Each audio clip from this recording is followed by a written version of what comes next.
The air in Umuofia hummed with a newfound energy. The curse was lifted, the sickness was gone, and the land was healing. But something more profound had shifted within the hearts of our village. The secret, once a source of fear and whispered anxieties, had become a symbol of understanding, a bridge between the old ways and the dawning future. The women once seen as keepers of a mysterious and sometimes frightening power were now recognized for their strength, their wisdom, and their vital connection to the earth and the spirits. The men, humbled by the events that had transpired, began to see their wives, mothers, and daughters in a new light. Life in Umuofia settled into a rhythm. But it was a rhythm subtly different from the one that had come before. The festivals took a deeper meaning, celebrating not just the harvest and the gods, but also the power and resilience of women. The stories told around the fire at night now included tales of strong women, wise women, women who had shaped the destiny of our village. The Baobab tree, our silent witness, seemed to stand a little taller, its branches reaching towards the sky with a renewed sense of purpose. I, Adanna, was no longer just a little girl observing the world from the branches of my mango tree. I was a young woman, my heart filled with the wisdom I had absorbed from Mama Ebele, from the elders, and from the unfolding events that had transformed our village. I understood now that the secret was not just about the physical power that resided within women, but about something much deeper: the power of connection, the power of community, the power of love. Mama Ebele, though still a figure of reverence, was no longer shrouded in the same aura of fear. She had become a guide, a mentor, a source of wisdom for both men and women. She continued to live in a hut on the edge of the village, surrounded by her herbs and her whispering spirits. But now people came to her, not just with their ailments and their fears, but also with their questions, their hopes, and their dreams. One day, as I sat at the foot of the Baobab tree, listening to the wind whispering through its leaves, Mama Ebele came and sat beside me. Her eyes deep and knowing, looked at me with a warmth that made me feel seen, truly seen for the first time. "Adanna," she said, her voice gentle, "you have a wise heart. You have seen much and you have learned much, but there is still more to learn." I looked at her, my heart filled with curiosity. "What is it, Mama Ebele?" I asked. "The secret," she said, "is not just about the past. It is also about the future. It is about the responsibility that women have to shape the world, to create a better future for our children and our grandchildren."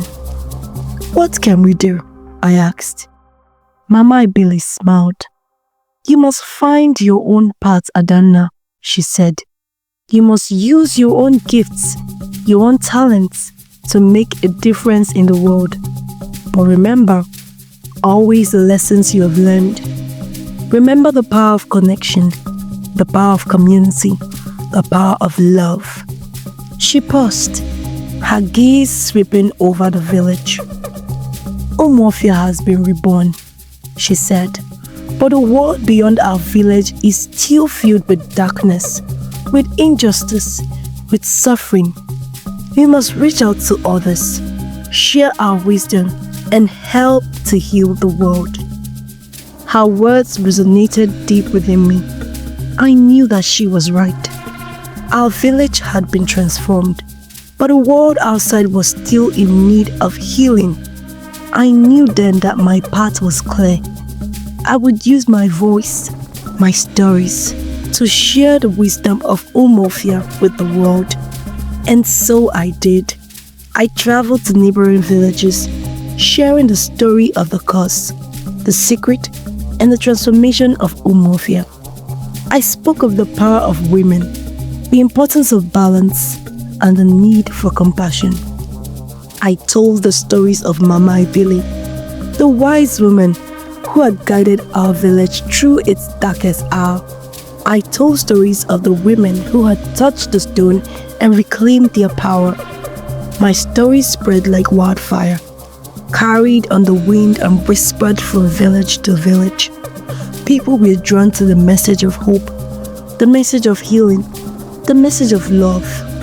They began to see the world in a new light, a light illuminated by wisdom of Umuofia.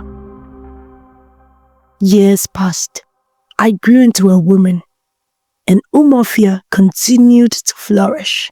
The lessons of the past were not forgotten, but they were woven into the fabric of our daily lives, shaping our relationships, our traditions, and our visions for the future. Mama Ebele, her work on earth completed, passed away peacefully in her sleep, surrounded by the love and gratitude of the villagers. We mourned her passing, but we also celebrated her life, her wisdom, and her enduring legacy. I, Adanna, continue to share the stories of Umuofia, carrying the touch of wisdom that Mama Ebele had passed on to me. I became a storyteller, a healer, a leader, guided by the principles of connection, community, and love. One evening, as I sat under the Baobab tree, telling stories to the children of Umuofia, I looked up at the stars twinkling in the night sky. I thought of Mama Ebele, of the secret, and of the journey that our village had taken. And I knew that the whispers of the Baobab would continue to echo through the generations, reminding us of the power of women, the importance of balance, and the enduring strength of the human spirit. The world is vast, and its tapestry is woven with countless stories. Ours is just one thread in that magnificent fabric. But it is a thread that carries a message of hope, a message of healing, a message of love, and it's a message that I will continue to share as long as the wind whispers through the leaves of the Baobab tree.